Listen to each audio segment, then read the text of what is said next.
Good question. What will make a group of farmers, runaway slaves, and religious radicals look at the British Empire, the same empire busy collecting countries like Ottoman cats, and say, yeah, you can take them? Because in 1906, that is exactly what happened in northern Nigeria.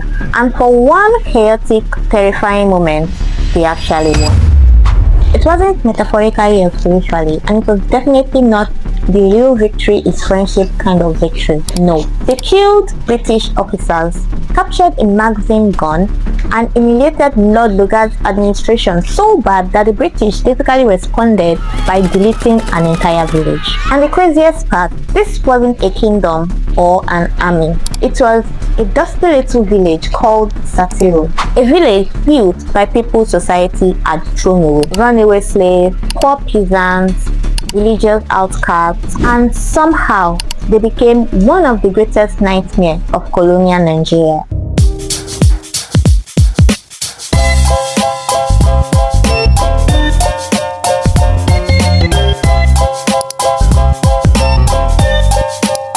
Welcome to another episode of Nigeria Untold, because history isn't sunshine and jollof. So grab your snack, lock your door, and let's talk about the Satiru Revolt. So first, we need to understand the northern Nigeria in the 1900s. The British have recently captured Sokoto Caliphate, one of the most powerful Islamic empire in West Africa. And leading this colonial operation was everybody's favorite imperial project manager, Lord Frederick Lugard. Lugard introduced an indirect rule, which sounds harmless, like maybe an HR policy, but it basically meant British controlled everything. Local emirs enforced British rule, and ordinary people get squeezed from both directions. Taxes increased, poverty worsened, and colonial rule spread, and people were mad. Now, about 22 kilometers southeast of Sokoto, there was this tiny settlement called Satiru. But Satiru wasn't an ordinary village. It became a refuge, a sanctuary for runaway slaves, poor farmers, marginalized people, and anybody disgusted with the British rule and the Sokoto aristocracy cooperating with them. Basically, if colonial Nigeria had a "we are tired of everybody" club, Satiru was the headquarters. Now here's where things get spicy. Satiru wasn't just politically rebellious, it was religiously explosive.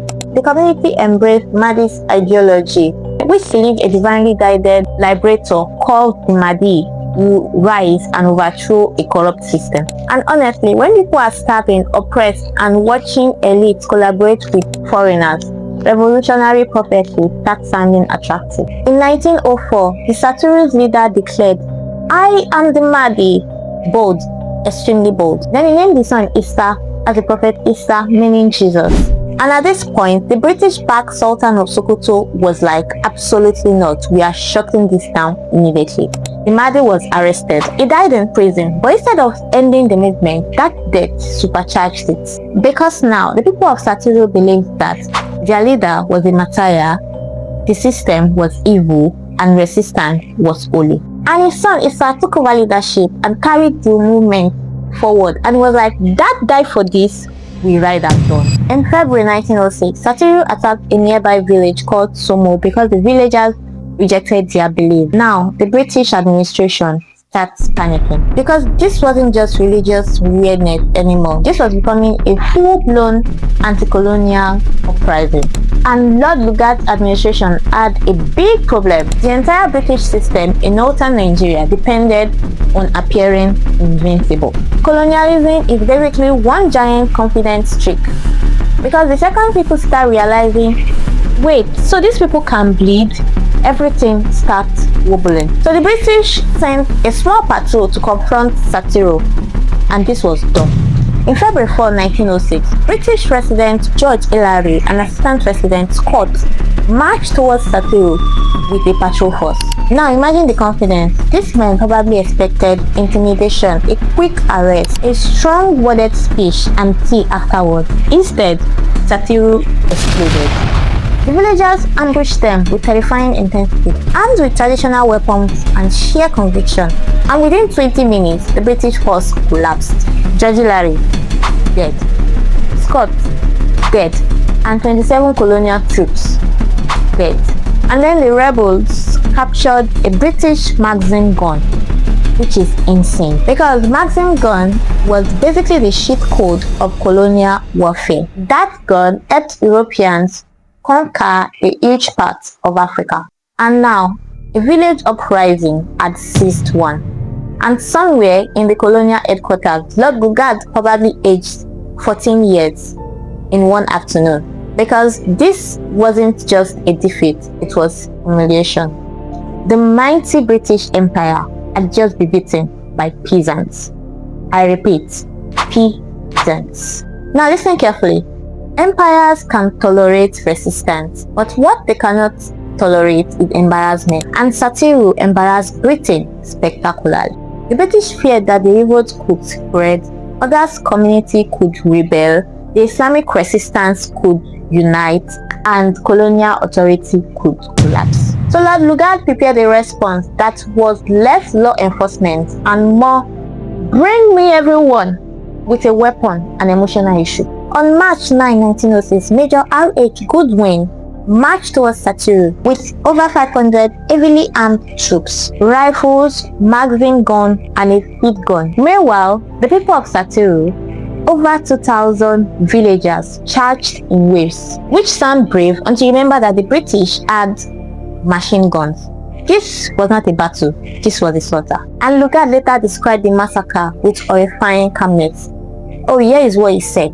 Someone gave an order, everyone fired, then a whistle blew, everyone stopped, and there was no one left alive in front. That sentence was cold enough to refrigerate a fish. The casualties were catastrophic. Around 2,000 men killed, over 3,000 women and children captured, and the village itself burned to the ground. And then came the chilling part. The Sultan of Sokoto declared that Satiru should never be rebuilt. The whole village erased, and to this day, the decree has largely been respected. The surviving rebel leaders were captured and executed, including a preacher named Dan Makafu. And just like that, Satiru disappeared into colonial archives and reduced to phrases like fanatics, disturbers of peace, Mahdist, rebels. Because empire loved renaming people after killing them.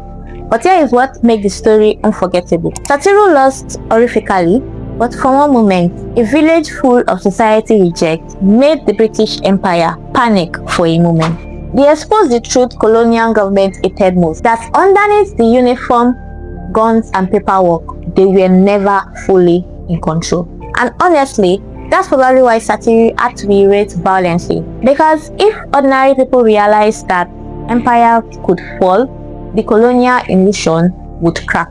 And Britain could not allow that, not even for 20 minutes. Thanks so much for hanging out with me on today's episode of Nigeria Untold. If you've enjoyed this episode, please like, comment, subscribe, follow. Let me know your thoughts in the comment section. And I'll see you next week with another dose of Nigeria Untold. Until then, stay curious, stay safe, and never forget.